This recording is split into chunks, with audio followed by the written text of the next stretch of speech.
पेश है विज्ञान लड़ीवार आउण वाला काल दी 42वीं कड़ी। लेखक हेमंत लगवंकर, लड़ीवार संयोजक डॉक्टर BK त्यागी। पंजाबी रूपांतर ते खोज भारत ज्ञान विज्ञान सम्मति पंजाब ते चंडीगढ़।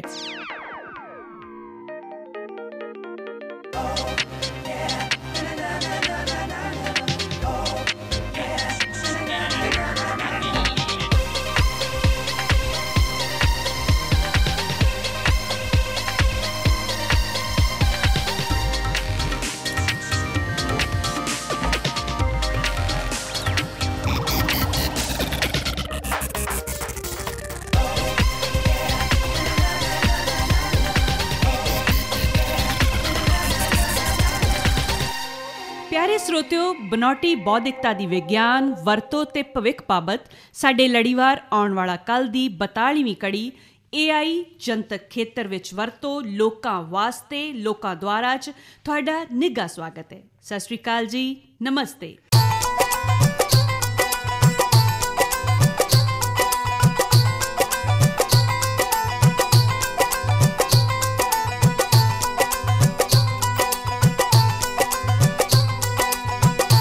पिछली कड़ी स्किल इंडिया डिजिटल इंडिया च कहानी सी AI आधारित सॉफ्टवेयर राਹੀਂ ਭਾਰਤ ਦੇ ਰਵਾਇਤੀ ਕਾਰੋਬਾਰਾਂ 'ਚ AI ਦੀ ਵਰਤੋਂ ਨਾਲ ਸੁਧਾਰ ਤੇ ਕਾਰਜ ਕੁਸ਼ਲਤਾ ਦੀ। ਸੁਣਾਈ ਸੀ ਕਹਾਣੀ AI ਦੀ ਅਹਿਮੀਅਤ ਦੀ ਭਾਰਤ ਦੇ ਪੱਲਰ ਦੇ ਅਰਥਚਾਰੇ ਤੇ ਸੰਸਾਰ ਦੀ ਦੂਜੀ ਵੱਡੀ ਆਬਾਦੀ ਵਾਸਤੇ। ਹੋਈ ਸੀ ਗੱਲ ਕਿ ਸਾਡੀਆਂ IITs, IIMs, IIITs ਬਣ ਸਕਦੀਆਂ ਨੇ ਪਾਲਣੇ AI ਖੋਜ ਦੇ, ਖੋਜਾਰਥੀਆਂ ਦੇ ਤੇ ਸਟਾਰਟਅਪਸ ਦੇ। सुनाया से बिरतांत की भारत की इस दिशा स्पष्ट है नीति कि AI की सहायता मिले सारे भारतीयों नूं ताकि उन्हां दे जीवन च सुधार लिआंदा जा सके।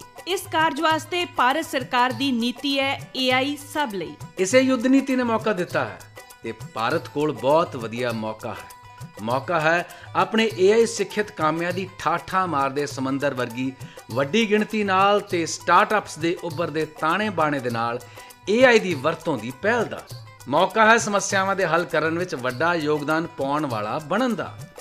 ਕਿੱਸਾ ਸੀ ਕਿ ਕਿਵੇਂ AI ਰਾਹੀਂ ਅਸੀਂ ਆਪਣੀਆਂ ਸਿਹਤ ਸੇਵਾਵਾਂ, ਖੇਤੀਬਾੜੀ, ਨਿਰਮਾਣ ਉਦਯੋਗ, ਸਿੱਖਿਆ ਤੇ ਕੁਸ਼ਲਤਾ ਸਿਖਲਾਈ 'ਚ ਕ੍ਰਾਂਤੀਕਾਰੀ ਬਦਲਾਅ ਲਿਆ ਸਕਦੇ ਹਾਂ। ਸੁਣਾਈ ਸੀ ਕਹਾਣੀ ਕਿ ਕਿਵੇਂ ਪਹਿਲ ਕਦਮੀ ਲਈ ਸਰਕਾਰ ਦੇ ਸਕਿੱਲ ਇੰਡੀਆ ਤੇ ਡਿਜੀਟਲ ਇੰਡੀਆ ਵਰਗੇ ਪ੍ਰੋਗਰਾਮ ਸਾਡੀਆਂ ਉਮੀਦਾਂ ਜਗਾਉਂਦੇ ਨੇ।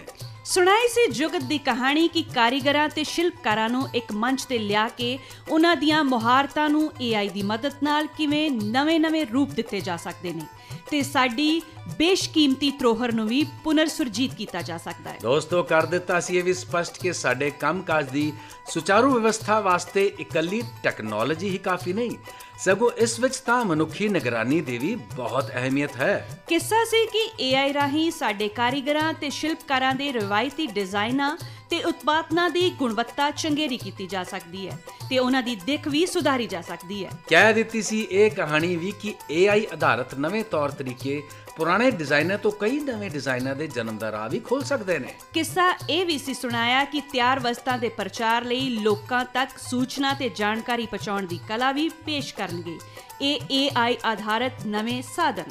ਹੋਈ ਸੀ ਗੱਲ ਇਹ ਵੀ ਦੋਸਤੋ ਕਿ ਇਹਨਾਂ ਸ਼ਿਲਪੀ ਵਸਤਾਂ ਦੇ ਸੁਚਾਰੂ ਮੰਡੀਕਰਨ ਦੀ, ਬਾਜ਼ਾਰ ਸਿਰਜਣ ਦੀ ਤੇ ਬਾਜ਼ਾਰ ਵਿੱਚ ਕੁਸ਼ਲ ਵੇਟ ਵਟਕ ਦੀ ਕਾਰਜਸ਼ੈਲੀ ਵਿੱਚ ਵੀ ਬਹੁਤ ਸਹਾਈ ਹੋਣਗੇ ਸਾਡੇ AI ਸੋਲਿਊਸ਼ਨਸ ਤੇ ਦੇਣਗੇ ਨਵੀਂ ਦਿੱਖ ਇਸ ਬਾਜ਼ਾਰ ਨੂੰ। ਕਿੱਸਾ ਸੀ ਕਿ AI ਰਾਹੀਂ ਅਸੀਂ ਕਰ ਸਕਦੇ ਹਾਂ ਪੁਖਤਾ ਪ੍ਰਬੰਧ, ਇਹਨਾਂ ਵਸਤਾਂ ਦੀ ਸੂਚਨਾ ਦੇ ਸੁਚਾਰੂ ਪ੍ਰਸਾਰ ਦਾ, ਵਧੀਆ ਤੇ ਕੁਸ਼ਲ ਮੰਡੀਕਰਨ ਦਾ। ਸੁਣਾਈ ਸੀ ਵਾਰਤਾ ਕਿ ਕਿਵੇਂ AI ਹੁੰਦੀ ਹੈ ਸਹਾਈ ਵੇਚ ਵਟਕ ਦਾ ਸੁਚੱਜਾ ਪ੍ਰਬੰਧ ਕਰਨ 'ਚ ਤੇ ਬਾਜ਼ਾਰ ਨੂੰ ਸੋਹਣਾ ਤੇ ਸਹੂਲਤ ਯੁਕਤ ਬਣਾਉਣ ਦੇ ਵਿੱਚ।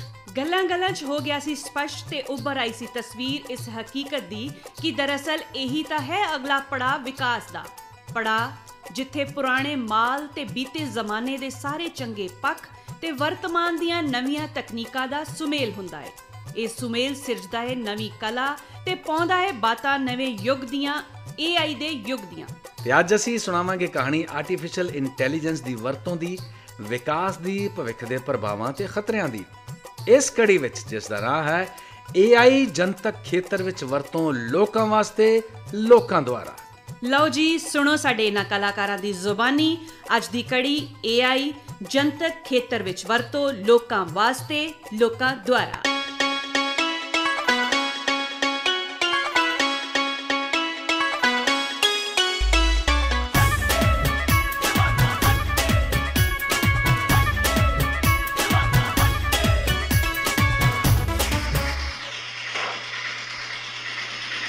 ਹੈਲੋ, ਉਹ ਭਾਈ, क्या बात है बीबी? ਉਹ ਸਿਲੰਡਰ ਮਿਲ ਸਕਦਾ ਮੈਨੂੰ? नंबर क्या है थारा? ਕਿਹੜਾ ਨੰਬਰ? ओ रुको, मैं उत्थे ही आ रहा। ਆ ਜਾ ਆ ਜਾ। हाँ जी। ਤੇਰੇ ਕੋਲ ਕੋਈ ਐਕਸਟਰਾ ਸਿਲੰਡਰ ਹੈਗਾ? एक्स्ट्रा सिलेंडर क्या मतलब है थारा? ਦਰਅਸਲ ਮੈਂ ਨਾ ਸਿਲੰਡਰ ਬੁੱਕ ਨਹੀਂ ਕਰਾਇਆ। ओ पर बीबी मैं थानू बिना आर्डर के सिलेंडर किस तरह दे हाँ? ਵੇ ਭਾਈ, ਗੈਸ ਸਿਲੰਡਰ ਲੈਣ ਤੋਂ ਪਹਿਲਾਂ ਨਾ ਮੈਂ ਹਮੇਸ਼ਾ ਆਰਡਰ ਕਰਦੀ ਆ, ਪਰ ਇਸ ਵਾਰੀ ਮੈਨੂੰ ਯਾਦ ਭੁੱਲ ਗਿਆ ਤੇ ਹੁਣ ਸਾਡਾ ਸਿਲੰਡਰ ਮੁੱਕ ਗਿਆ ਵਾ। तो इसमें क्या फिर हमें होर सिलेंडर बुक करा दो। ਉਹ ਇਦਾਂ ਹੀ ਕਰੂੰਗੀ, ਪਰ ਬੁੱਕ ਕਰਨ ਤੋਂ ਬਾਅਦ ਸਿਲੰਡਰ ਮਿਲਣ ਤੇ ਕੁਝ ਦਿਨ ਲੱਗਣੇ ਆ ਨਾ। हाँ वो तो है ही, 4-5 दिन तो लगेंगे ही। हाली तो बड़े लोग इंतजार में बैठे हैं। ਤੇ ਪਰ 4-5 ਦਿਨ ਅਸੀਂ ਇੰਤਜ਼ਾਰ ਕਿਵੇਂ ਕਰ ਸਕਦੇ ਹਾਂ? फिर इसमें क्या हो सकता? ਮੇਰੀ ਗੱਲ ਸੁਣ, ਜੇ ਤੈਨੂੰ ਮੈਂ 100 ਰੁਪਇਆ ਜ਼ਿਆਦਾ ਦੇਵਾਂ ਤੇ ਸਿਲੰਡਰ ਦੇ ਦੇਂਗਾ ਮੈਨੂੰ? ना ना ना बीबी, इस तरह नहीं हो सकता। ਨਾ ਤੁਸੀਂ ਇਦਾਂ ਕਿਉਂ ਕਹਿ ਰਹੇ ਹੋ? ਮੈਨੂੰ ਲੱਗਦਾ ਤੁਹਾਨੂੰ ਮੇਰੀ ਗੱਲ ਹੀ ਨਹੀਂ ਸਮਝ ਆਈ। ਮੈਂ ਇਹ ਕਹਿੰਦੀ ਪਈ ਆ ਵੀ ਮੈਂ ਤੈਨੂੰ 100 ਰੁਪਇਆ ਵੱਧ ਦੇ ਦਿੰਨੀ ਆ। ਹੁਣ ਤਾਂ ਮੈਨੂੰ ਸਿਲੰਡਰ ਦੇ ਸਕਦੇ ਹੋ ਨਾ? ਉਹ ਬਾਅਦ 'ਚ ਮੈਂ ਸਿਲੰਡਰ ਬੁੱਕ ਵੀ ਕਰਾ ਦੂੰਗੀ। ना ना ना ना ना, मैं इस तरह नहीं कर सकता। और मन्नू रिश्वत देने की कोशिश ना कर। ਰਿਸ਼ਵਤ? हाँ ਮੈਂ ਰਿਸ਼ਵਤ ਨਹੀਂ ਦੇ ਰਹੀ। ना फिर होर क्या कर रहे हैं थमे? थानू क्या लगता है भी थमे अपने पैसे गल कुछ भी कर सकते हैं? ਤੂੰ ਮੇਰੇ ਤੇ ਦੋਸ਼ ਲਾ ਰਿਹਾ ਹੈ? ओ बीबी मेरी नौकरी चली जाएगी, मैं थारे ते पैसे नहीं ले सकता। नाले इब सारा कुछ कंप्यूटर में दर्ज हुआ। ਉਹ ਮੈਨੂੰ ਸਾਰਾ ਕੁਝ पता ਹੈ। ਜ਼ਰੂਰਤ ਪੈਣ ਤੇ ਕੋਈ ਵੀ ਕੰਪਿਊਟਰ ਡਾਟਾ 'ਚ ਬਦਲਾਅ ਵੀ ਕਰ ਸਕਦਾ ਹੈ। ਮੇਰੀ ਗੱਲ ਸੁਣ, ਜੇ ਮੈਂ ਤੈਨੂੰ 150 ਰੁਪਇਆ ਦੇ ਦਾਂ ਤੇ ਫਿਰ? थमे मेरे गल मजाक कर रहे हैं? ਦੱਸ, ਤੂੰ ਕਿਸੇ ਪਾਸੇ ਵੀ ਨਹੀਂ ਆਉਂਦਾ। नंदनी है की हो रहा? कादी बहस हो रही है? ਓਹੋ, ਕੁਝ ਨਹੀਂ ਸ਼ੇਖਰ। ओ कुछ नहीं, तू होते चीख क्यों रही? डिलीवरी बॉय थे। देखो बाबू जी, ये बीबी नू समझा लियो। ठीक है भी मैं थारी तरह अमीर नहीं है, पर ठीक है, सॉरी। हाँ सॉरी बोल दी और चल मेरे भाई, सब कुछ खत्म। इब किसे होर गल यो ही सॉरी बोल दियो। ठीक है महाराज, ठीक है, सॉरी। नंदनी, मैनू समझ नहीं आ रही कि तू ऐसे लोगों ना बिना लोड़ दे बहस क्यों करती रहनी भाई? वेली है नहीं तू? ਬਿਨਾਂ ਲੋੜ ਦੇ? हाँ, ਤੁਸੀਂ ਮੇਰੀਆਂ ਪ੍ਰੋਬਲਮਸ ਨੂੰ ਸਮਝ ਹੀ ਨਹੀਂ ਸਕਦੇ। ਤੁਹਾਨੂੰ ਸਮੇਂ ਸਿਰ ਖਾਣਾ ਮਿਲ ਜਾਂਦਾ ਹੈ, ਪਰ ਤੁਸੀਂ ਕਦੀ ਸੋਚਿਆ ਕਿ ਮੈਨੂੰ ਇਹਦੇ ਲਈ ਕਿੰਨੀਆਂ ਪ੍ਰੋਬਲਮਸ ਫੇਸ ਕਰਨੀਆਂ ਪੈਂਦੀਆਂ ਨੇ? ओहो, मैं समझ सकदा नंदनी, पर समस्यावां नू हल करन दा ਇਹ ਤਰੀਕਾ ਨਹੀਂ। ओके, ਠੀਕ ਹੈ, ਫਿਰ ਤੁਸੀਂ ਇਹ ਮੇਰੀਆਂ ਪ੍ਰੋਬਲਮ ਸੋਲਵ ਕਰੋ। ਘਰ 'ਚ ਗੈਸ ਸਿਲੰਡਰ ਖਤਮ ਹੋ ਗਿਆ, ਹੁਣ ਸਿਲੰਡਰ ਨਾ ਮਿਲਿਆ ਤੇ ਤੁਹਾਨੂੰ ਅੱਜ ਖਾਣਾ ਨਹੀਂ ਮਿਲੇਗਾ। ਇਹ ਕੀ ਗੱਲ ਹੋਈ ਬਈ? ਇਹ ਤੇਰੀ ਲਾਪਰਵਾਹੀ ਹੈ, ਠੀਕ ਹੈ? ਤੇ ਉਸ ਗਰੀਬ ਦੇ ਨਾਲ ਤੂੰ ਬਹਿਸ ਕਰ ਰਹੀ ਸੀ। ਮੈਂ ਬਹਿਸ ਕਰ ਰਹੀ ਸੀ? ਹਾਂ।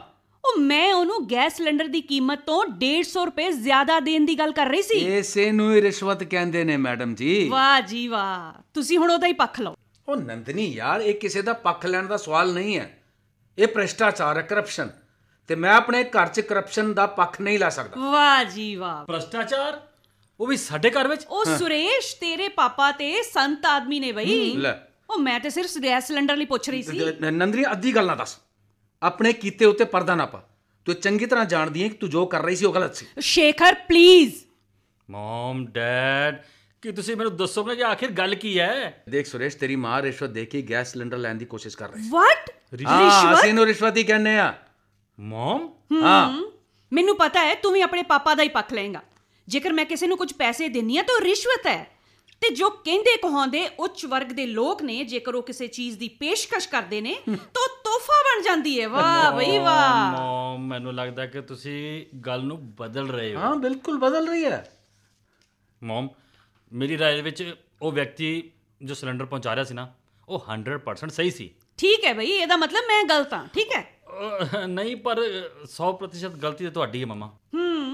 ਬਸ ਥੋੜੀ ਦੇਰ ਰੁਕੋ, ਜਦੋਂ ਤੁਹਾਨੂੰ ਦੋਵਾਂ ਨੂੰ ਭੁੱਖ ਲੱਗੇਗੀ ਨਾ, ਫਿਰ ਤੁਹਾਨੂੰ ਮੈਂ ਦੱਸਾਂਗੀ ਕਿ ਸਹੀ ਕੌਣ ਹੈ ਤੇ ਗਲਤ ਕੌਣ ਹੈ, ਠੀਕ ਹੈ? ਯਾਰ, ਤੇਰੀ ਸੂਈ ਉੱਥੇ ਹੀ ਅਟਕੀ ਹੋਈ ਹੈ। ਸਮਝਣ ਦੀ ਕੋਸ਼ਿਸ਼ ਕਰ, ਦੁਨੀਆ ਬਦਲ ਰਹੀ ਹੈ। ਓਕੇ, ਤੇ ਸਾਨੂੰ ਵੀ ਬਦਲਣਾ ਪੈਣਾ, ਨਹੀਂ ਤਾਂ ਅਸੀਂ ਆਊਟਡੇਟਡ ਹੋ ਜਾਾਂਗੇ। ਓਕੇ ਮਮ, ਉਹ ਵਿਅਕਤੀ ਸਹੀ ਕਹਿ ਰਿਹਾ ਸੀ। ਹੁਣ ਸਾਨੂੰ ਇਹਨਾਂ ਸਭ ਬੁਰੀਆਂ ਰੀਤਾਂ ਨੂੰ ਛੱਡਣਾ ਹੀ ਹੋਏਗਾ। ਬਿਲਕੁਲ ਛੱਡਣਾ ਪੈਣਾ ਹੈ। ਇਸ ਤਰ੍ਹਾਂ ਦੀਆਂ ਗਲਤੀਆਂ ਸ਼ੁਰੂ 'ਚ ਛੋਟੀਆਂ ਲੱਗਦੀਆਂ, ਪਰ ਹੌਲੀ-ਹੌਲੀ ਉਹ ਵੱਡੀਆਂ ਹੁੰਦੀਆਂ ਜਾਂਦੀਆਂ, ਕਦੇ-ਕਦੇ ਜ਼ਿੰਦਗੀ ਤੋਂ ਵੀ ਵੱਡੀਆਂ ਹੋ ਜਾਂਦੀਆਂ, ਪਤਾ। ਬਿਲਕੁਲ, ਇਸੇ ਲਈ ਤਾਂ ਸਰਕਾਰ ਹੁਣ ਇਸ ਤਰ੍ਹਾਂ ਦੀਆਂ ਗਤੀਵਿਧੀਆਂ ਉੱਪਰ ਰੋਕ ਲਾਉਣ ਲਈ ਕੋਸ਼ਿਸ਼ ਕਰ ਰਹੀ ਹੈ। ਉਹ ਕਿਵੇਂ ਬਈ? ਨਾ ਤੁਸੀਂ ਮੇਰਾ ਮੂੰਹ ਤਾਂ ਬੰਦ ਕਰਾ ਸਕਦੇ ਹੋ, ਪਰ 140 ਕਰੋੜ ਆਬਾਦੀ ਵਾਲੇ ਪੂਰੇ ਦੇਸ਼ 'ਚ ਤੁਸੀਂ ਇਸ ਤਰ੍ਹਾਂ ਦੀਆਂ ਗਤੀਵਿਧੀਆਂ ਨੂੰ ਕਿਵੇਂ ਰੋਕ ਸਕਦੇ ਹੋ?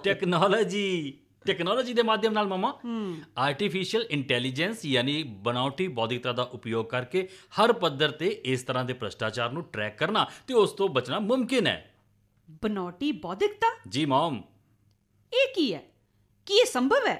ਜ਼ਿਕਰ ਹੈ ਤੇ ਉਹ ਕਿਵੇਂ? ਸਮਝਾ, ਮਾਂ ਨੂੰ ਸਮਝਾ। ਹਾਂ, ਸਮਝਾਓ ਮੈਨੂੰ। ਜੀ ਇਹ ਸੰਭਵ ਹੈ।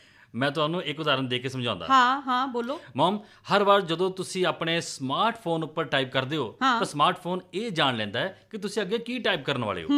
ਇਹ ਕੰਮ ਉਹ ਕਰਦਾ ਹੈ ਆਰਟੀਫੀਸ਼ੀਅਲ ਇੰਟੈਲੀਜੈਂਸ ਯਾਨੀ ਬਣਾਉਟੀ ਬੌਧਿਕਤਾ ਦੀ ਮਦਦ ਨਾਲ, ਜੋ ਉਹ ਤੁਹਾਡੇ ਵੱਲੋਂ ਪਹਿਲਾਂ ਟਾਈਪ ਕੀਤੇ ਗਏ ਵਾਕਾਂ ਤੋਂ ਸਿੱਖ ਰਿਹਾ ਹੈ। ਹਾਂ, ਇੰਨਾ ਹੀ ਨਹੀਂ ਮੌਮ, ਸਿਸਟਮ ਵੀ ਆਪਣੀਆਂ ਸਮਰੱਥਾਵਾਂ ਵਿੱਚ ਸੁਧਾਰ ਕਰਦਾ ਰਹਿੰਦਾ ਹੈ। ਬਿਲਕੁਲ, ਆਰਟੀਫਿਸ਼ੀਅਲ ਇੰਟੈਲੀਜੈਂਸ ਯਾਨੀ ਕਿ ਬਣਾਉਟੀ ਬੌਧਿਕਤਾ ਹੁਣ ਸਾਡੇ ਹੱਥ 'ਚ ਆਨੰਦੀ ਨਹੀਂ, ਅਸੀਂ ਇਸ ਦਾ ਇਸਤੇਮਾਲ ਲਗਾਤਾਰ ਕਰ ਰਹੇ ਹਾਂ, ਲਗਾਤਾਰ। ਤਾਂ ਹੀ ਤਾਂ ਹੁਣ ਸਭ ਕੁਝ ਸੰਭਵ ਹੈ। ਸਗੋਂ ਮੈਂ ਕਹਿ ਸਕਦਾ ਕਿ ਕੁਝ ਵੀ ਅਸੰਭਵ ਨਹੀਂ। ਮੌਮ, ਉਹ ਦਿਨ ਬਹੁਤ ਦੂਰ ਨਹੀਂ ਹੈ ਜਦੋਂ ਸਾਡੇ ਦੇਸ਼ ਵਿੱਚ ਇੱਕ ਕਿਸਾਨ ਦਾ ਸਮਾਰਟਫੋਨ ਨਾ ਕੇਵਲ ਮੌਸਮ ਦੇ ਪੂਰਵ ਅਨੁਮਾਨਾਂ ਨੂੰ ਟਰੈਕ ਕਰੇਗਾ, ਸਗੋਂ ਸ਼ਾਇਦ ਮੌਸਮ ਦਾ ਰੁਖ ਬਦਲਣ ਤੇ ਕਿਸਾਨ ਨੂੰ ਉਸ ਦੇ ਅਗਲੇ ਕਦਮ ਬਾਰੇ ਸਲਾਹ ਵੀ ਦੇਵੇਗਾ। ਇਸ ਤੋਂ ਵੀ ਕਦਮ ਅੱਗੇ ਸੁਰੇਸ਼ ਜੀ, ਇਹ ਕਿਸਾਨ ਨੂੰ ਆਪਣੀ ਉਪਜ ਲਈ ਸਭ ਤੋਂ ਵਧੀਆ ਕੀਮਤ ਤੈਅ ਕਰਨ 'ਚ ਵੀ ਮਦਦ ਕਰ ਸਕਦਾ ਹੈ। ਇੱਕ ਸਮਾਰਟ ਫਿਸ਼ਿੰਗ ਐਪ ਆਪਣੇ ਪਿਛਲੇ ਅਨੁਭਵਾਂ ਦੀ ਮਦਦ ਨਾਲ ਮਛੇਰਿਆਂ ਨੂੰ ਮੱਛੀਆਂ ਫੜਨ ਲਈ ਸਹੀ ਦਿਸ਼ਾ ਨਿਰਦੇਸ਼ ਦੇ ਸਕਦੀ ਹੈ, ਜਿਸ ਨਾਲ ਮਛੇਰੇ ਹੋਰ ਜ਼ਿਆਦਾ ਮੱਛੀਆਂ ਫੜ ਸਕਣ। ਇੱਕ ਗੱਲ ਹੋਰ, ਸਿੱਖਿਆ ਨਾਲ ਜੁੜਿਆ ਇੱਕ ਸਮਝਦਾਰ ਐਪ ਸਾਡੇ ਵਿਦਿਆਰਥੀਆਂ ਨੂੰ ਉਹਨਾਂ ਦੇ ਪਿਛਲੇ ਰਿਕਾਰਡ ਤੇ ਉਹਨਾਂ ਦੀ ਕੈਪੈਸਿਟੀਜ਼ ਨੂੰ ਟਰੈਕ ਕਰਕੇ ਪ੍ਰਤੀਯੋਗੀ ਪ੍ਰੀਖਿਆਵਾਂ ਲਈ ਬਿਹਤਰ ਤਿਆਰੀ ਲਈ ਮਦਦ ਕਰ ਸਕਦਾ ਹੈ। ਓਹ, ਇਹ ਸੂਚੀ ਖਤਮ ਹੋਣ ਵਾਲੀ ਨਹੀਂ ਹੈ ਮੌਮ। ਪਰ ਨੰਦੂ ਦੇਖ, ਇਹ ਯਾਦ ਰੱਖਣਾ ਕਿ ਇਹ ਉਹਨਾਂ ਲੋਕਾਂ ਦੀਆਂ ਅੱਖਾਂ ਖੋਲ੍ਹਣ ਵਾਲਾ ਕਦਮ ਹੈ ਜੋ ਧੋਖਾ ਧੜੀਆਂ ਕਰਦੇ ਨੇ। ਰੈਵੋਲੂਸ਼ਨ ਆ ਜਾਏਗਾ, ਵਿਸ਼ੇਸ਼ ਰੂਪ ਨਾਲ ਉਹਨਾਂ ਕੰਮਾਂ 'ਚ ਜੋ ਦੇਸ਼ ਦੇ ਭਵਿੱਖ ਦਾ ਫੈਸਲਾ ਕਰਦੇ ਨੇ। ਮਤਲਬ? ਇਹਦਾ ਮਤਲਬ ਇਹ ਹੈ ਕਿ ਬਣਾਉਟੀ ਬੌਧਿਕਤਾ ਹੁਣ ਸਾਰਵਜਨਿਕ ਖੇਤਰ ਵਿੱਚ ਅਹਿਮ ਭੂਮਿਕਾ ਨਿਭਾਏਗੀ। ਜਿਵੇਂ ਟੈਕਸ ਕਲੈਕਸ਼ਨ ਐਪ ਸਰਕਾਰ ਨੂੰ ਕਰ ਚੋਰੀ ਦੇ ਤਰੀਕਿਆਂ ਦਾ ਪਤਾ ਲਗਾਉਣ 'ਚ ਮਦਦ ਕਰੇਗਾ। ਕੌਣ ਕਰੇਗਾ ਟੈਕਸ ਚੋਰੀ? ਜਦੋਂ ਕਿ ਇੱਕ ਸਬਸਿਡੀ ਐਪ ਉਹਨਾਂ ਲੋਕਾਂ ਨੂੰ ਬਿਹਤਰ ਲਾਭ ਪਹੁੰਚਾਏਗਾ ਜਿਨ੍ਹਾਂ ਨੂੰ ਇਸ ਦੀ ਜ਼ਰੂਰਤ ਪਏਗੀ। ਤੇ ਨੰਦੂ, ਇਸ ਵੇਲੇ ਲੋੜ ਹੈ, ਸਮੇਂ ਦੀ ਲੋੜ ਹੈ ਕਿ ਦੇਸ਼ ਦੇ ਲੋਕਾਂ ਨੂੰ ਸਭ ਤੋਂ ਵਧੀਆ ਸੁਵਿਧਾਵਾਂ ਪ੍ਰਦਾਨ ਕੀਤੀਆਂ ਜਾਣ। ਬਣਾਉਟੀ ਬੌਧਿਕਤਾ ਦੇ ਖੇਤਰ ਵਿੱਚ ਹਾਲ ਹੀ ਵਿੱਚ ਜਿਸ ਤਰ੍ਹਾਂ ਦੀ ਤਰੱਕੀ ਹੋਈ ਹੈ, ਉਸ ਨੂੰ ਵੇਖਦੇ ਹੋਏ ਇਹ ਤਾਂ ਤੈਅ ਹੈ ਕਿ ਅਗਲੇ ਦਹਾਕੇ ਤੱਕ ਇਹ ਸਾਡੇ ਜੀਵਨ 'ਚ ਹੋਰ ਜ਼ਿਆਦਾ ਸ਼ਾਮਿਲ ਹੋ ਜਾਏਗੀ। ਤੇ ਬੇਟਾ, ਅੱਜ ਦੇਖ, ਦੂਜੇ ਦੇਸ਼ਾਂ 'ਚ ਬਣਾਉਟੀ ਬੌਧਿਕਤਾ ਦੇ ਇਸਤੇਮਾਲ ਹੁਣ ਭੁਗਤਾਨ ਕਰਨ ਦੇ ਨਾਲ-ਨਾਲ ਸਬਸਿਡੀ ਦੇ ਵੈਲਫੇਅਰ ਸਕੀਮਸ ਦੇ ਵਿੱਚ ਜਿਹੜਾ ਹੇਰ-ਫੇਰ ਹੁੰਦਾ ਹੈ, ਉਹਨੂੰ ਦਰੁਸਤ ਕਰਨ ਲਈ ਕੀਤਾ ਜਾ ਰਿਹਾ। ਕਿੱਥੇ ਤੱਕ ਪਹੁੰਚ ਗਈ ਗੱਲ? ਜੀ, ਇਹਨਾਂ ਕੰਮਾਂ ਵਿੱਚ ਤੇਜ਼ੀ ਲਿਆਉਣ ਲਈ ਤੇ ਇਸ ਨੂੰ ਜ਼ਿਆਦਾ ਪ੍ਰਭਾਵਸ਼ਾਲੀ ਬਣਾਉਣ ਲਈ ਬਣਾਉਟੀ ਬੌਧਿਕਤਾ ਦਾ ਇਸਤੇਮਾਲ ਕੀਤਾ ਜਾਂਦਾ ਹੈ। ਹੁਣ ਦੇਖੋ, ਵੈਲਫੇਅਰ ਸਕੀਮਸ ਦੇ ਕੰਮਾਂ 'ਚ ਵੱਡੇ ਪੈਮਾਨੇ ਉੱਪਰ ਭ੍ਰਿਸ਼ਟਾਚਾਰ ਨੂੰ ਟਰੈਕ ਕਰਨ ਲਈ ਬਣਾਉਟੀ ਬੌਧਿਕਤਾ ਐਲਗੋਰਿਥਮਸ ਦੀ ਟੈਸਟਿੰਗ ਵੀ ਕੀਤੀ ਜਾ ਰਹੀ ਹੈ। ਪਰ ਕੀ ਇਹ ਸਾਰਾ ਕੁਝ ਸਾਡੇ ਦੇਸ਼ 'ਚ ਵੀ ਹੋਏਗਾ? ਕਿਉਂ ਨਹੀਂ ਮੌਮ? ਨੰਦੂ, ਅਸੀਂ ਇਸ ਨੂੰ make in India, skill India ਤੇ ਡਿਜੀਟਲ ਇੰਡੀਆ ਵਰਗੀਆਂ ਪਹਿਲ ਕਦਮੀਆਂ ਦੇ ਨਾਲ ਸ਼ੁਰੂ ਕੀਤਾ ਤਾਂ ਹੈ। ਇਹ ਸਭ ਬਣਾਉਟੀ ਬੌਧਿਕਤਾ ਦੇ ਖੇਤਰ ਵਿੱਚ ਹੋਈ ਤਰੱਕੀ ਤੋਂ ਪ੍ਰਭਾਵਿਤ ਹੈ। ਬਿਲਕੁਲ। ਇਸ ਉੱਤੇ ਭਾਰਤੀ ਨੀਤੀ ਨਿਰਮਾਤਾਵਾਂ ਦੇ ਕਈ ਤਤਕਾਲੀਨ ਤੇ ਦੀਰਘਕਾਲੀਨ ਦੋਨਾਂ ਤਰ੍ਹਾਂ ਦੀ ਨਜ਼ਰ ਰੱਖਣਾ ਜ਼ਰੂਰੀ ਹੋ ਜਾਏਗਾ। ਡੈਡ, ਸਾਡੀ ਸਰਕਾਰ ਈ ਗਵਰਨੈਂਸ ਉੱਪਰ ਵੀ ਸਖਤ ਮਿਹਨਤ ਕਰ ਰਹੀ ਹੈ ਨਾ? ਹਾਂ ਬਿਲਕੁਲ। ਕੇਂਦਰੀ ਸਿੱਧੇ ਟੈਕਸ ਵਾਲੀ ਯਾਨੀ CBDT ਦੇ ਨੇ ਹਾਲ 'ਚ ਹੀ ਆਨਲਾਈਨ ਟੈਕਸ ਰਿਟਰਨ ਦੇ ਆਂਕਲਨ ਦੀ ਤਕਨੀਕ 'ਚ ਬਦਲਾਅ ਕੀਤਾ ਹੈ। ਕਰ ਵਿਭਾਗ ਦੀ ਈ ਮੁਲਾਂਕਣ ਯੋਜਨਾ 2019 ਬਣਾਉਟੀ ਬੌਧਿਕਤਾ ਦੀ ਮਦਦ ਨਾਲ ਚਲਾਈ ਜਾਣ ਵਾਲੀ ਯੋਜਨਾ ਹੈ। ਤੇ ਸਰਕਾਰ ਨੇ ਹੁਣ ਕਈ ਚਰਨਾਂ 'ਚ ਕੀਤੇ ਜਾਣ ਵਾਲੇ ਮਨੁੱਖੀ ਮੁਲਾਂਕਣ ਦੀ ਬਜਾਏ ਈ ਰਿਟਰਨ ਦੀ ਸੁਵਿਧਾ ਸ਼ੁਰੂ ਕਰਤੀ ਹੈ। ਔਰ ਇਹ ਤਾਂ ਬਹੁਤ ਵਧੀਆ ਹੈ। ਬਿਲਕੁਲ। ਹੁਣ ਦੇਖੋ, ਈ ਮੁਲਾਂਕਣ ਪ੍ਰਕਿਰਿਆ ਪੂਰੀ ਤਰ੍ਹਾਂ ਨਾਲ ਟੈਕਨੀਕਲ ਹੋਗੀ, ਜਿਸ ਵਿੱਚ ਡਾਟਾ ਐਨਾਲਿਟਿਕਸ, ਮਸ਼ੀਨ ਲਰਨਿੰਗ ਤੇ ਆਰਟੀਫੀਸ਼ੀਅਲ ਇੰਟੈਲੀਜੈਂਸ ਦਾ ਉਪਯੋਗ ਹੋਏਗਾ। ਤੇ ਕਰ ਨਿਯਮਾਂ ਦੇ ਗਲਤ ਉਪਯੋਗ ਜਾਂ ਚੋਰੀ ਨੂੰ ਫੜਨ ਲਈ ਲੋੜੀਂਦੇ ਸਭ ਤਰ੍ਹਾਂ ਦੇ ਕੰਪੈਕਟ ਉਪਕਰਨ ਹੋਣਗੇ। ਮੈਨੂੰ ਤਾਂ ਕੁਝ ਨਹੀਂ ਸਮਝ ਆ ਰਿਹਾ ਵੀ ਤੁਸੀਂ ਕਿਸ ਤਰ੍ਹਾਂ ਦੀ ਗੱਲ ਕਰ ਰਹੇ ਹੋ। ਪਲੀਜ਼ ਇਹਨਾਂ ਸਾਰਾ ਟੈਕਨੀਕਲ ਵਰਡਸ ਨੂੰ ਛੱਡ ਕੇ ਮੈਨੂੰ ਈਜ਼ੀ ਲੈਂਗੁਏਜ 'ਚ ਸਮਝਾਓ ਬਈ। ਠੀਕ ਹੈ ਬਈ, ਠੀਕ ਹੈ। ਮੌਮ, ਮੈਂ ਤੁਹਾਨੂੰ ਸਮਝਾਉਂਦਾ। ਡੈਡ ਕਹਿ ਰਹੇ ਨੇ ਕਿ ਇਸ ਮੁਲਾਂਕਣ ਪ੍ਰਣਾਲੀ ਦੀ ਮਦਦ ਨਾਲ ਕਰ ਭੁਗਤਾਨ ਕਰਨ ਵਾਲੇ ਵਿਅਕਤੀ ਨੂੰ ਕਿਸੇ ਵੀ ਕੰਮ ਲਈ ਦਫ਼ਤਰਾਂ ਦੇ ਚੱਕਰ ਲਗਾਉਣ ਦੀ ਜ਼ਰੂਰਤ ਨਹੀਂ ਹੋਏਗੀ। ਅੱਛਾ, ਕਰਦਾਤਾ ਨੂੰ ਪੋਰਟਲ ਦੇ ਮਾਧਿਅਮ ਨਾਲ ਇੱਕ ਨੋਟਿਸ ਜਾਰੀ ਕੀਤਾ ਜਾਏਗਾ ਜਿਸ ਨੂੰ ਆਪਣੇ ਮੋਬਾਈਲ ਐਪ ਦੇ ਜ਼ਰੀਏ ਵੀ ਵੇਖ ਸਕੇਗਾ। ਐਪ ਜਾਂ ਪੋਰਟਲ ਸਮੇਂ-ਸਮੇਂ ਤੇ ਇਸ ਕੇਸ ਨੂੰ ਅਪਡੇਟ ਕਰਦੇ ਰਹਿਣਗੇ, ਜਿਵੇਂ ਕਿ ਇਹ ਦੱਸ ਦੇਣਗੇ ਕਿ ਨੋਟਿਸ ਉੱਪਰ ਪ੍ਰਤੀਕਿਰਿਆ ਦਿੱਤੀ ਗਈ ਹੈ ਜਾਂ ਨਹੀਂ, ਜਾਂ ਅੱਗੇ ਦੀ ਕਾਰਵਾਈ ਹੋਈ ਹੈ ਜਾਂ ਨਹੀਂ। ਠੀਕ ਹੈ, ਮੈਂ ਸਮਝ ਗਈ ਵੀ ਟੈਕਸ 'ਚ ਧੋਖਾਧੜੀ ਦਾ ਪਤਾ ਲਾਉਣ ਲਈ ਸਰਕਾਰ ਨੂੰ ਇਹ ਤਕਨੀਕ ਦਾ ਉਪਯੋਗ ਤਾਂ ਕਰਨਾ ਹੀ ਚਾਹੀਦਾ ਹੈ ਬਈ। ਹਾਂ ਬਿਲਕੁਲ ਨੰਦਨੀ, ਬਣਾਉਟੀ ਬੌਧਿਕਤਾ ਦਾ ਇਸਤੇਮਾਲ ਕਰ ਧੋਖਾਧੜੀ ਦਾ ਪਤਾ ਲਾਉਣ, ਸਬਸਿਡੀ 'ਚ ਹੇਰ-ਫੇਰ ਨੂੰ ਰੋਕਣ ਤੇ ਲਾਭ ਪਾਤਰੀਆਂ ਨੂੰ ਲੱਭਣ ਲਈ ਕੀਤਾ ਜਾਏਗਾ। ਮੌਮ, ਅਸੀਂ ਇਸ ਦਿਸ਼ਾ ਵਿੱਚ ਅੱਗੇ ਵਧ ਰਹੇ ਹਾਂ। ਇਸ ਦੇ ਲਈ ਪਹਿਲਾ ਕਦਮ ਡਾਟਾ ਇਕੱਠਾ ਕਰਨਾ ਤੇ ਵਿਸ਼ਲੇਸ਼ਣ ਕਰਨਾ ਹੁੰਦਾ ਹੈ, ਤੇ ਉਹ ਵੀ ਬਿਨਾਂ ਕਿਸੇ ਗਲਤੀ ਦੇ। ਕਿਸੇ ਵੀ ਮਨੁੱਖ ਦੇ ਲਈ ਇੰਨਾ ਵਿਸ਼ਾਲ ਕੰਮ ਨਾਮੁਮਕਿਨ ਹੋਏਗਾ, ਕਿਉਂਕਿ ਕਰ ਏਜੰਸੀਆਂ ਲਈ ਕਰਦਾਤਾਵਾਂ ਦੇ ਬਾਰੇ ਇੰਨੀ ਸਾਰੀ ਜਾਣਕਾਰੀ ਇਕੱਠਾ ਕਰਨਾ ਮੁਸ਼ਕਿਲ ਹੁੰਦਾ ਹੈ। ਪਰ ਇਹ ਕਿਵੇਂ ਹੋ ਸਕਦਾ ਹੈ? ਬਣਾਉਟੀ ਬੌਧਿਕਤਾ ਨਾਲ ਜੁੜੀਆਂ ਤਕਨੀਕਾਂ ਨਾਲ ਲੋਕਾਂ ਨੂੰ ਉਹਨਾਂ ਦੁਆਰਾ ਦਿੱਤੇ ਗਏ ਕਰ ਦੇ ਬਦਲੇ ਬਿਹਤਰ ਸੇਵਾਵਾਂ ਦੇਣ ਵਿੱਚ ਮਦਦ ਮਿਲੇਗੀ। ਇਹ ਜੋਖਿਮ ਦੀ ਪਛਾਣ ਕਰਦੇ ਨੇ, ਕਰ ਯਾਨੀ ਟੈਕਸ ਦਾ ਹਿਸਾਬ ਰੱਖਦੇ ਨੇ, ਕਰ ਸੰਗ੍ਰਹਿ ਦੀ ਨਿਗਰਾਨੀ ਕਰਦੇ ਨੇ, ਟੈਕਸ ਰਿਟਰਨ ਪ੍ਰਮਾਣਿਤ ਕਰਦੇ ਨੇ ਤੇ ਕਰ ਨਾਲ ਜੁੜੇ ਸਵਾਲਾਂ ਦੇ ਜਵਾਬ ਵੀ ਦਿੰਦੇ ਨੇ। ਪਰ ਬਣਾਉਟੀ ਬੌਧਿਕਤਾ ਨਾਲ ਸਮਰਥ ਟੈਕਨੋਲੋਜੀਆਂ ਡਿਜੀਟਲ ਪਲੇਟਫਾਰਮ ਦਾ ਇਸਤੇਮਾਲ ਕਰਕੇ ਰੈਵਨਿਊ ਏਜੰਸੀਆਂ ਨੂੰ ਕਰਦਾਤਾਵਾਂ ਦੇ ਨਾਲ ਆਪਣੇ ਸੰਚਾਰ ਨੂੰ ਵਧਾਉਣ ਵਿੱਚ ਮਦਦ ਕਰ ਸਕਦੀਆਂ ਨੇ। ਇਸ ਨਾਲ ਨਾਗਰਿਕਾਂ ਨੂੰ ਜਲਦੀ ਤੇ ਸੁਵਿਧਾਜਨਕ ਅਨੁਭਵ ਮਿਲੇਗਾ।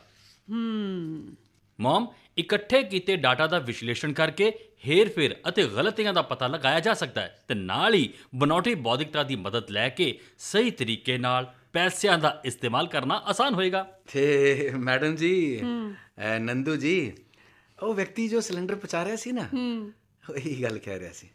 ਉਸਨੇ ਦੱਸਿਆ ਕਿ ਹੁਣ ਕੋਈ ਵੀ ਹੇਰ-ਫੇਰ ਕਰਨਾ ਮੁਮਕਿਨ ਨਹੀਂ ਹੈ। ਇੰਨੀ ਗੱਲ ਸੀ ਯਾਰ। ਅਜਿਹਾ ਇਸ ਲਈ ਹੈ ਕਿਉਂਕਿ ਹੁਣ ਸਭ ਕੁਝ ਡਿਜੀਟਲ ਤਕਨੀਕ ਨਾਲ ਕੀਤਾ ਜਾਂਦਾ ਹੈ, ਜਿਵੇਂ ਗੈਸ ਸਿਲੰਡਰ ਦੀ ਸਬਸਿਡੀ ਸਿੱਧੇ ਗਾਹਕਾਂ ਦੇ ਬੈਂਕ ਖਾਤਿਆਂ ਵਿੱਚ ਜਮ੍ਹਾਂ ਕੀਤੀ ਜਾ ਰਹੀ ਹੈ। ਇਸ ਲਈ ਹਰ ਗੱਲ ਉੱਪਰ ਨਜ਼ਰ ਰੱਖੀ ਜਾ ਰਹੀ ਹੈ, ਖਾਸ ਤੌਰ ਤੇ ਜਿਸ ਵਿੱਚ ਪੈਸਾ ਇਨਵੋਲਵਡ ਹੈ।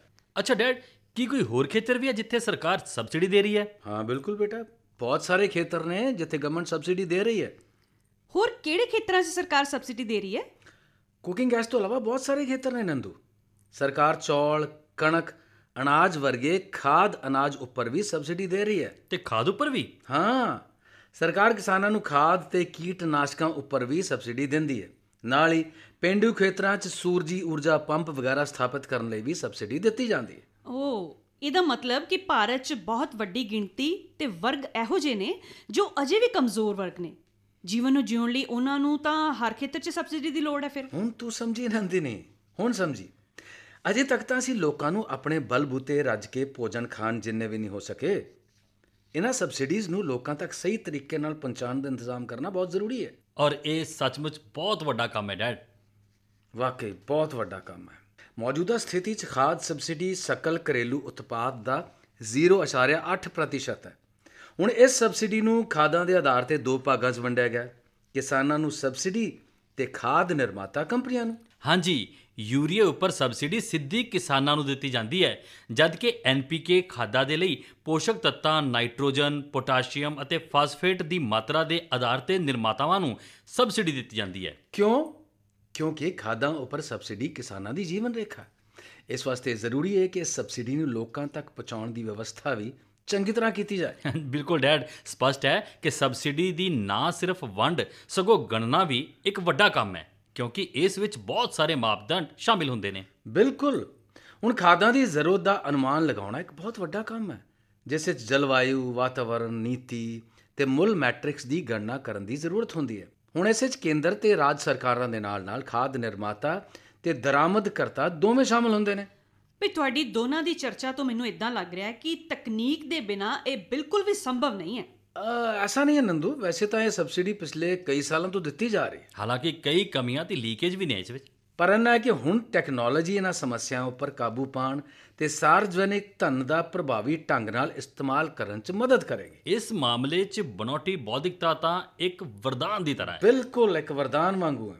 ਬਣਾਉਟੀ ਬੌਧਿਕਤਾ ਆਧਾਰਿਤ ਪ੍ਰਣਾਲੀਆਂ ਜ਼ਿਲ੍ਹਾ ਪੱਧਰ ਤੇ ਖਾਦਾਂ ਦੀ ਜ਼ਰੂਰਤ ਦਾ ਅੰਦਾਜ਼ਾ ਲਾਉਣ ਤੇ ਇਸ ਦੇ ਪ੍ਰਬੰਧਨ 'ਚ ਮਦਦ ਕਰ ਸਕਦੀਆਂ ਨੇ। ਸਿਸਟਮ ਨੂੰ ਜ਼ਿਆਦਾ ਕੁਸ਼ਲ ਤੇ ਸਟੀਕ ਬਣਾਉਣ ਲਈ ਬਣਾਉਟੀ ਬੌਧਿਕਤਾ ਆਧਾਰਿਤ ਸਾਧਨਾਂ ਦਾ ਇਸਤੇਮਾਲ ਕੀਤਾ ਜਾ ਸਕਦਾ ਹੈ, ਕਿਉਂਕਿ ਇਸ ਪੂਰੀ ਪ੍ਰਕਿਰਿਆ ਨਾਲ ਕਈ ਕਾਰਕ ਅਤੇ ਕਈ ਹਿੱਤਧਾਰਕ ਜੁੜੇ ਹੋਏ ਹੁੰਦੇ ਨੇ। ਪਰ ਇਹ ਤਾਂ ਬਹੁਤ ਹੀ ਮੁਸ਼ਕਲ ਲੱਗ ਰਿਹਾ ਹੈ। ਇਹਨੂੰ ਅੰਜਾਮ ਦੇਣਾ ਕਿਵੇਂ ਸੰਭਵ ਹੈ? ਸੰਭਵ ਹੈ, ਬਿਲਕੁਲ ਸੰਭਵ ਹੈ। ਹੁਣ ਸਭ ਜ਼ਰੂਰੀ ਮੈਟ੍ਰਿਕਸ ਨੂੰ ਇਹਨਾਂ ਤਜਵੀਜ਼ਤ ਬਣਾਉਟੀ ਬੌਧਿਕਤਾ ਆਧਾਰਿਤ ਪ੍ਰਣਾਲੀਆਂ 'ਚ ਪਾਇਆ ਜਾਂਦਾ ਹੈ, ਠੀਕ ਹੈ, ਜਿਸ ਨਾਲ ਮਾਸਿਕ ਤੇ ਨਾਲ ਹੀ ਜ਼ਿਲ੍ਹੇਵਾਰ ਖਾਦ ਦੀ ਜ਼ਰੂਰਤ ਦਾ ਪਤਾ ਲੱਗ ਜਾਂਦਾ ਹੈ। ਇਸ ਨਾਲ ਕੰਮ ਕਰਨ ਦੀ ਘੰਟਿਆਂ ਨੂੰ ਘਟਾਉਣ ਵਿੱਚ ਮਦਦ ਮਿਲਦੀ ਹੈ, ਜਦ ਕਿ ਅੰਕੜਿਆਂ ਦਾ ਵਿਸਤਾਰ ਤੇ ਸਟੀਕਤਾ ਵੱਧ ਜਾਂਦੇ ਨੇ। ਜ਼ਿਲ੍ਹਾਵਾਰ ਜ਼ਰੂਰਤ ਤੈਅ ਕਰਨ ਤੋਂ ਬਾਅਦ ਮਾਲ ਦੀ ਢੁਆਈ ਉੱਪਰ ਮਿਲਣ ਵਾਲੀ ਉਹ ਸਬਸਿਡੀ ਤੈਅ ਕਰਨਾ ਵੀ ਆਸਾਨ ਹੋ ਜਾਂਦਾ ਹੈ, ਜੋ ਖਾਦ ਨੂੰ ਹਰ ਖਪਤਕਾਰ ਤੱਕ ਪਹੁੰਚਾਉਣ ਲਈ ਕੰਪਨੀਆਂ ਨੂੰ ਦਿੱਤੀ ਜਾਂਦੀ ਹੈ। ਵਾਹ ਵੀ, ਇਹ ਤਾਂ ਬਹੁਤ ਵਧੀਆ। ਦਰਅਸਲ ਸਾਡੇ ਦੇਸ਼ 'ਚ ਕਮਜ਼ੋਰ ਵਰਗਾਂ ਦੀ ਸਹਾਇਤਾ ਵਾਸਤੇ ਕੇਂਦਰ ਸਰਕਾਰ ਦੀਆਂ ਹੀ ਲਗਭਗ 30 ਯੋਜਨਾਵਾਂ ਨੇ ਤੇ ਰਾਜ ਪੱਧਰ ਦੀਆਂ ਤਾਂ ਅਣਗਿਣਤ ਯੋਜਨਾਵਾਂ ਨੇ। ਤੇ ਇਹਨਾਂ ਯੋਜਨਾਵਾਂ ਦੀ ਨਿਗਰਾਨੀ ਤੇ ਮੁਲਾਂਕਣ ਅਤਿਅੰਤ ਜ਼ਰੂਰੀ ਹੈ। ਬਿਲਕੁਲ ਜ਼ਰੂਰੀ ਹੈ, ਖਾਸ ਤੌਰ ਤੇ ਦੇਸ਼ ਦੇ ਦੂਰ ਦਰਾਜ਼ ਦੇ ਇਲਾਕਿਆਂ 'ਚ ਭੂ ਦ੍ਰਿਸ਼ ਤੇ ਲਾਭ ਪਾਤਰੀ ਦੀ ਤਸਵੀਰ ਪਹਿਚਾਣ ਦੇ ਲਈ ਬਣਾਉਟੀ ਬੌਧਿਕਤਾ ਆਧਾਰਿਤ ਉਪਕਰਨਾਂ ਦੀ ਮਦਦ ਲਈ ਜਾਂਦੀ ਹੈ। ਜੀ, ਬਣਾਉਟੀ ਬੌਧਿਕਤਾ ਆਧਾਰਿਤ ਪ੍ਰਣਾਲੀਆਂ ਅਜਿਹੇ ਕੰਮਾਂ ਦੇ ਬਿਹਤਰੀਨ ਸੰਚਾਲਨ ਲਈ ਸਭ ਤੋਂ ਉਪਯੁਕਤ ਮੰਨੀਆਂ ਜਾਂਦੀਆਂ ਨੇ। ਅਲੱਗ-ਅਲੱਗ ਕਿਸਮ ਦੇ ਭੂਗੋਲਿਕ ਤੇ ਪ੍ਰਸ਼ਾਸਨਿਕ ਰੂਪ ਨਾਲ ਦੂਰ ਦੁਰਾਡੇ ਫੈਲੇ ਹੋਏ ਖੇਤਰਾਂ 'ਚ ਸਬਸਿਡੀ ਵੰਡ ਤੇ ਪ੍ਰਬੰਧਨ ਵਿੱਚ ਨਵੀਂ ਤਕਨੀਕ ਨਾਲ ਬਹੁਤ ਲਾਭ ਉਠਾਇਆ ਜਾ ਸਕਦਾ ਹੈ। ਸਾਰਵਜਨਿਕ ਖੇਤਰ ਦੇ ਅਜਿਹੇ ਨਿਰਮਾਣ ਲਈ ਜੋ ਭਵਿੱਖ ਵਿੱਚ ਫਿੱਟ ਹੋਣ, ਸਰਕਾਰ ਨੂੰ ਖੁਦ ਆਪਣੇ ਆਪ ਨੂੰ ਮਜ਼ਬੂਤ ਕਰਨਾ ਹੋਏਗਾ। ਡਿਜੀਟਲ ਪਰਿਵਰਤਨ ਕੇਵਲ ਨਵੀਆਂ ਤਕਨੀਕਾਂ ਬਾਰੇ ਨਹੀਂ ਹੈ, ਸਗੋਂ ਇਹਦੇ ਲਈ ਸੰਗਠਨਾਤਮਕ ਸੰਰਚਨਾਵਾਂ, ਸ਼ਾਸਨ, ਕਾਰਜ ਪ੍ਰਕਿਰਿਆਵਾਂ, ਸੰਸਕ੍ਰਿਤੀ ਤੇ ਸੋਚ ਦੀ ਜ਼ਰੂਰਤ ਹੁੰਦੀ ਹੈ। ਪਤਾ ਇੰਨੇ ਔਖੇ ਲਫ਼ਜ਼ ਮੈਂ ਬੋਲ ਰਿਹਾ ਤੇ ਤੂੰ ਸਮਝ ਨਹੀਂ ਰਹੀ। ਓਹੋ, ਮੈਂ ਸਮਝ ਰਹੀ ਹਾਂ। ਮੋਮ, ਇਸ ਦਾ ਮਤਲਬ ਇਹ ਵੀ ਹੈ ਕਿ ਅਜਿਹੇ ਮਾਡਲ ਵਿਕਸਿਤ ਕੀਤੇ ਜਾਣ ਜਿਨ੍ਹਾਂ ਨਾਲ ਸਾਰਵਜਨਿਕ ਸੇਵਾਵਾਂ ਨੂੰ ਬਿਹਤਰ ਬਣਾਉਣ ਵਿੱਚ ਮਦਦ ਮਿਲੇ। ਤਾਂ ਹੀ ਤੇ ਸਰਕਾਰ ਡਿਜੀਟਲ ਪਰਿਵਰਤਨ ਨਾਲ ਹੋਣ ਵਾਲੇ ਵਿਆਪਕ ਲਾਭਾਂ ਨੂੰ ਲੋਕਾਂ ਤੇ ਸਮਾਜ ਤੱਕ ਪਹੁੰਚਾ ਸਕੇਗੀ। ਇਸ ਦਾ ਮਤਲਬ ਇਹ ਵੀ ਹੈ ਕਿ ਤਕਨੀਕ ਦਾ ਸਫਲ ਇਸਤੇਮਾਲ ਕਰਨ ਲਈ ਜਨਤਾ ਦਾ ਸਮਰਥਨ ਵੀ ਓਨਾ ਹੀ ਜ਼ਰੂਰੀ ਹੈ। ਬਿਲਕੁਲ, ਇਹ ਗੱਲ ਆਈ ਨਾ ਟਿਕਾਣੇ ਤੇ। ਤੂੰ ਬਿਲਕੁਲ ਸਹੀ ਹੈ। ਇਹ ਵੀ ਵਧੀਆ ਹੈ ਕਿ ਤੂੰ ਇਸ ਫਰੰਟਲਾਈਨ ਕੈਰੀਅਰ ਆਪਸ਼ਨ ਬਾਰੇ ਚੰਗੀ ਤਰ੍ਹਾਂ ਜਾਣਦਾ ਹੈ। ਹੁਣ ਸਾਡੀ ਸਰਕਾਰ AI ਆਧਾਰਿਤ ਸਟਾਰਟਅਪ ਤੇ ਵਿਕਾਸ ਲਈ ਵੀ ਪ੍ਰਚਾਰ ਕਰ ਰਹੀ ਹੈ, ਜੋ ਸਾਰਵਜਨਿਕ ਸੇਵਾ ਖੇਤਰ ਵਿੱਚ ਮਦਦ ਕਰ ਸਕਦਾ ਹੈ। ਜੀ ਡੈਡ, ਮੈਂ ਇਹਨਾਂ ਤਕਨੀਕਾਂ ਉੱਪਰ ਨਜ਼ਰ ਰੱਖ ਰਿਹਾ ਅਤੇ ਮੈਂ ਇਸ ਖੇਤਰ ਵਿੱਚ ਹੀ ਕੰਮ ਕਰਨ ਦਾ ਫੈਸਲਾ ਵੀ ਕੀਤਾ ਹੈ। ਇਹ ਗੱਲ ਤਾਂ ਬਹੁਤ ਵਧੀਆ ਹੈ। ਮੈਨੂੰ ਤੁਹਾਡੀਆਂ ਗੱਲਾਂ ਬਹੁਤ ਵਧੀਆ ਲੱਗੀਆਂ ਨੇ ਤੇ ਮੈਨੂੰ ਸਮਝ ਵੀ ਆਈਆਂ। Thank you. ਪਰ ਇੱਕ ਗੱਲ ਹੈ, ਹਾਂ, ਪਰ ਮੇਰੇ ਕੋਲ ਨਾ ਤੇ ਗੈਸ ਸਿਲੰਡਰ ਹੈ ਤੇ ਨਾ ਹੀ ਹੁਣ ਲੰਚ ਰੈਡੀ ਕਰਨ ਲਈ ਟਾਈਮ ਬਚਿਆ। ਤੇ ਇਸ ਲਈ ਹੁਣ ਤੁਹਾਨੂੰ ਇੱਕ ਗੱਲ ਹੋਰ ਤੈਅ ਕਰਨੀ ਪੈਣੀ ਹੈ। ਉਹ ਕਿਹੜੀ ਗੱਲ ਹੈ ਮੋਮ, ਤੇ ਕਿਸ ਬਾਰੇ ਹੈ? ਲੰਚ ਬਾਰੇ ਬੇਟਾ। ਨੋ ਪ੍ਰੋਬਲਮ ਨੰਦੂ, ਅੱਜ ਅਸੀਂ ਹੋਟਲ ਤੋਂ ਲੰਚ ਮੰਗਾ ਲਾਂਗੇ, ਠੀਕ ਹੈ? ਵਾਹ ਵੀ ਵਾਹ। ਜਾਂ ਅਸੀਂ ਚੱਲਦੇ ਹਾਂ ਹੋਟਲ। ਹਾਂ, ਤੇ ਮੈਂ ਹੁਣੇ ਹੀ ਗੈਸ ਸਿਲੰਡਰ ਬੁੱਕ ਕਰਾ ਦਿੰਨੀ ਆ। ਠੀਕ ਹੈ, ਗ੍ਰੇਟ। ਜਲਦੀ ਤਿਆਰ ਹੋ ਜਾਵਾਂ ਜੀ। ਹਾਂ, ਹੋ ਤੂੰ ਰੈਡੀ? ਤੈਨੂੰ ਤਾਂ ਟਾਈਮ ਨਹੀਂ ਲੱਗਣਾ, ਮੈਡਮ ਨੂੰ ਟਾਈਮ ਹਾਂ ਲੱਗਣਾ। ਬਈ, ਉਹ ਤਾਂ ਹੈ। ਤੁਹਾਨੂੰ ਪਤਾ ਹੈ ਮੋਮ ਬਹੁਤ ਟਾਈਮ ਲੱਗਦਾ।